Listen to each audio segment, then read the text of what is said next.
James. Open.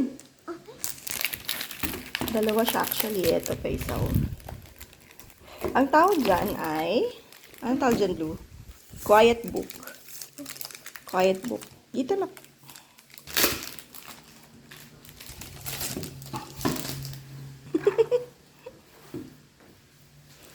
Wow!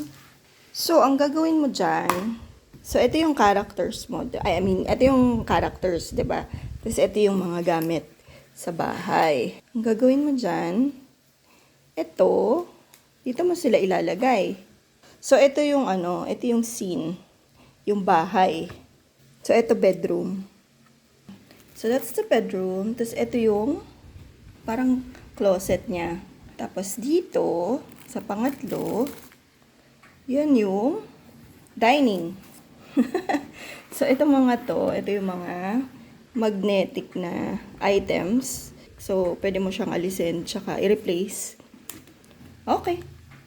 Sige nga, start ka, Blue. Get this, oh. Itong character na to. Get that character. Okay. And then, saan mo ilalagay? Hi. Saan mo siya ilalagay? Ayan, sleeping. You get the item and then you put it there.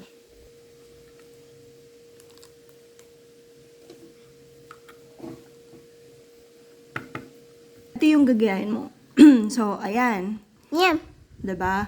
So, dito, Ito. ito siya. Ito siya, right? Itong character na to, right? Siya yung nakahiga sa kama. So, ito pala siya. Ito pala siya. Ito.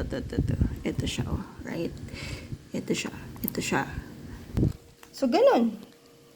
Gagayahin mo siya. Okay? A few moments later. Oh, diba? Nagawa niya na. Ang galing. may pasobra no, nak? May pasobra na gamit, no? Yung wala naman sa illustration, pero sobra na. Oh, tapos si Blue, mag-iimbento na lang siya. Kung saan niya ilalagay kasi sobra. Yehey! Ang galing! Nagawa niya, oh. Ang ginawa ko, pinicturean ko yung photo dun sa likod nitong quiet book. Kasi dun niya kokopyahin yung kung paano yung arrangement. Itong likod nitong na to, quiet book na to, meron din siya sa likod nito. Yan. Ito kasi yung illustration. Ito yung gagayahin niya kung paano niya ilalagay yung mga items sa bawat scene. So, ginawa ko, pinicturean ko yan isa-isa. Tapos, iniwan ko siya na tinitingnan niya yung picture sa cellphone ko. Tapos yun, ginagaya niya. Ganyan siya. Ganyan yung activity. You done? Ito. Very good, Pir.